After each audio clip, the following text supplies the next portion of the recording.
मोदी की सरकार से पहले मंदिर टैक्स नहीं दे रहे थे? क्या प्रूफ है? नहीं दे रहे थे क्या? प्रूफ है? दे रहे थे। हाँ दे रहे थे। तब मोदी से पहले भी टैक्स दे रहे थे, मोदी के बाद भी दे रहे थे। जिस राह पे तुम चल रहे हो बेटा, एक दिन पूरी तरह फंसोगे। तो देश के अंदर में नहीं, ये इस जेब से निकाल के इस जेब में जा रहा था, ठीक है? जो सरकारें थी, ये जैसे केजरीवाल अभी बंद है, इस जेब से निकाल के वो पर्दे लगवा रहा था, इसलिए जेल में। इस जेब से निकाल के दारू फ्री कर रखा था। मैं बताऊंगा, दारू फ्री कर रहा था। ये दारू फ्री क्यों किया? आप बताइए। मोदी जी ने राशन फ्री क्यों किया, पहले ये बताओ मुझे। यार राशन और दारू की तुम तुलना कर रहे हो, आपकी माइंडसेट यहीं से पता चलता है आप कितने महान हो। अच्छा, राशन और दारू की आप वो कंपेयर न कर रहे हो। दारू फ्री की रुको जरा, सबर करो। केजरीवाल ने हाँ, हाँ, डबल के रेट पर आधे कर टैक्स सिस्टम खत्म किया उस पर। और सुनो, ऐसी बहुत सारी चीजें, वो उसकी अपनी लीगल पॉलिसी थी, मैंने लीगल पॉलिसी पढ़ी तो है नहीं, ठीक है, लेकिन दारू से टैक्स रेवेन्यू जनरेट होता है। उनने वन टाइम में क्या सिस्टम था, क्या पॉलिसी थी वो जाने, लेकिन मोदी जी राशन फ्री दे रहे हैं, उसका मतलब समझते हो? 80 करोड़ लोग इस लायक भी नहीं छोड़े कि वो कमा के खा सके। इस सज्जन को क्या तकलीफ है भाई? ठीक है, भीख पर पाल रहे हैं, ठीक है। अब तुम बात करो रेवेन्यू, तो मोदी की सरकार से पहले भी मंदिरों से टैक्स आता था, मंदिर मस्जिद चलेगा क्या भाई? चुनाव होता रोटी कपड़ा शिक्षा स्वास्थ्य रोजगार पे, बीजेपी नहीं कर रही है, आप और हम कर रहे हैं, ठीक है? बीजेपी ने क्या दिखा दीजिए। प्रधानमंत्री मोदी जी भाषण दे रहे हैं भाई, ऑन स्टेज भाषण दिया, बताइए। मंगलसूत्र छिन जाएंगे तुम्हारे। ये भाषण किसने दिया?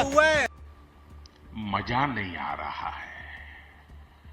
तब ऐसा हुआ है, ऐसा हुआ है, कई बार हुआ है भाई।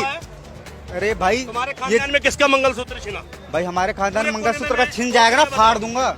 हाँ, और ऐसे 140 करोड़ लोगों में किसी छिना वो भी फाड़ देगा, तुम फाड़ दोगे, बाकी फाड़ नहीं सकता। एग्जाम्पल बताओ आप, भाई हुआ है तो बताओ किसका हुआ है? ये तो नेताओं के बयान है, आप साबित नहीं कर पा रहे ना उसको। मैं कह रहा हूँ अगर वास्तव में हुआ है। रैलियों पे क्यों पत्थरबाजी होती है? कौन सी रैलियों पे? क्यों? कितनी रैलियों पे? अभी रैलियों पे, तुम्हारे दिमाग को चढ़ी बात, भाजपा की रैलियों पे होती पत्थरबाजी। जो धर्म के लिए हो रहा है वो, जो मंदिरों के लिए जा रहा है, दर्शन करने जा रहे, अभी न्यूज नहीं देखा क्या? अरे क्या हुआ था बस पे? अरे भाई क्या था यार उसका नाम?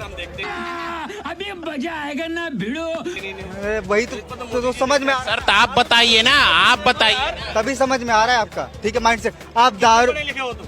भाई मैं 12th किया हूँ। भारतवासी हो, ठीक है। देश के बारे में जानते हो? हाँ जानता हूँ। कितना बड़ा देश है हमारा? बहुत बड़ा है। कितने परसेंट पे खेती होती है भारत की जमीन पे? भाई इतना नॉलेज अगर होता तो मैं आज। सुनो 32,87,263 वर्ग किलोमीटर की जमीन है। अब सुनो वही मत कहो, सुनो, इसमें 65% लोग खेती करते हैं। और कैसी खेती करते हैं पता है?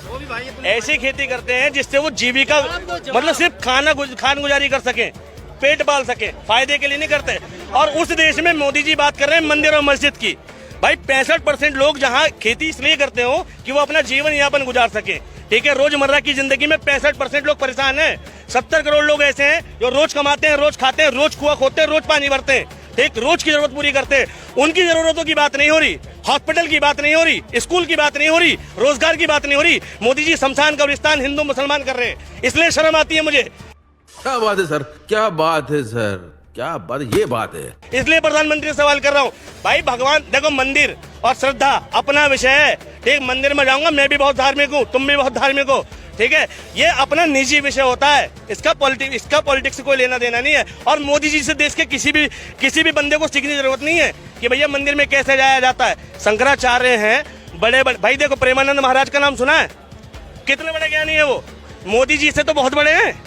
उनके बयान में कभी देखा तुमने ऐसी बातें? भाई वो इतने बड़े धर्म गुरु, वो तो कभी हिंदू मुस्लिम नहीं कर रहे, उनके मुंह से कभी कटाक्ष नहीं निकल रहा, ठीक है? जबकि वो धर्म के बहुत अच्छे ज्ञाता है। और जो राजनीतिक आदमी है वो धर्म सिखा रहा है इस देश को। यार गजब आदमी बात कर रहे हो तुम भाई। तुम प्रेमानंद की बात करोगे, सैल्यूट करूंगा, लेकिन प्रेमानंद का कंपैरिजन यति नरसिम्हानंद से करोगे ना, जिसने एपीजे अब्दुल कलाम को गाली दी, तो भैया थू करूंगा तुम्हारे पर, ठीक है? प्रेमानंद है और यति नरसिम्हानंद पॉलिटिकल कीड़ा है, ठीक है? तो प्रेमानंद का कंपैरिजन यति नरसिम्हानंद से नहीं होगा, ठीक? हिंदू देखना है अनिरुद्धाचार्य को देखो, ठीक है भैया? ये लोग हैं, धर्म के ज्ञान दे रहे हैं, इनके बयानों में कभी कोई पॉलिटिकल एजेंडा नहीं आता। तो लेने के देने पड़ गए।